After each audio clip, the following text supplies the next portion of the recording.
2 kg tomatoes తీసుకోవాలి. తర్వాత ఇలా కట్ చేసుకొని రసం తీసుకోవాలి అందులో నుంచి.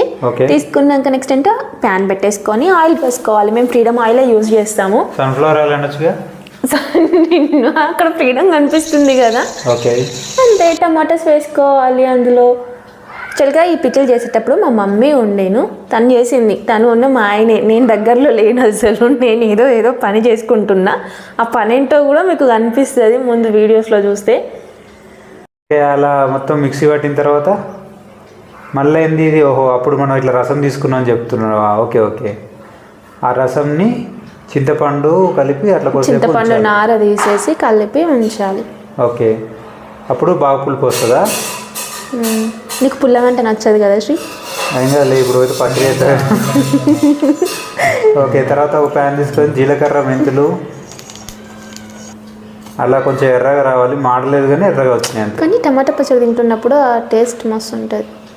ఓకే, ఇప్పుడు ఇందులో మనం ఎందుకు వేయద్దు డైరెక్ట్గా? మాడిపోద్ది గంజు అందులో. అందుకే మళ్ళీ నూనె తీసుకొని ఇందులో వేసుకుంటే టేస్ట్. అవును. వెల్లుల్లిపాయలు, అల్లము కూడా చేసుకొని. అలా ఎల్లిపాయలు సపరేట్గా ఎందుకు తీసుకున్నామంటే ఇందులో వేస్తామన్నమాట సపరేట్గా. పేస్ట్ సపరేట్, అదిగో పేస్ట్ సపరేట్ అండ్ ఎల్లిపాయలు సపరేట్. అప్పుడే పచ్చళ్ళలో మంచి టేస్ట్ వస్తుంది. ఎల్లిపాయలు సపరేట్గా తింటా ఉంటే. ఓకే, పుల్లగా బాగుంటుంది. మా వాళ్ళు పచ్చడి పెడుతుంటే నేనైతే ఇగో ఈ పని చేశాను.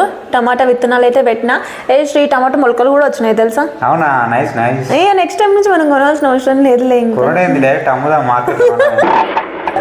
అమ్ముతావా? వావ్, చూస్తుంటేనే నోరు ఊరిపోయేలా ఉంది. ఎంత బాగుందో పచ్చడి.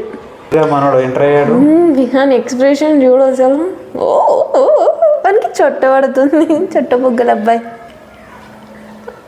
వేడి వేడి అన్నంలా వేసుకొని తింటే సూపర్ ఉంటుంది. నెయ్యి అన్నం.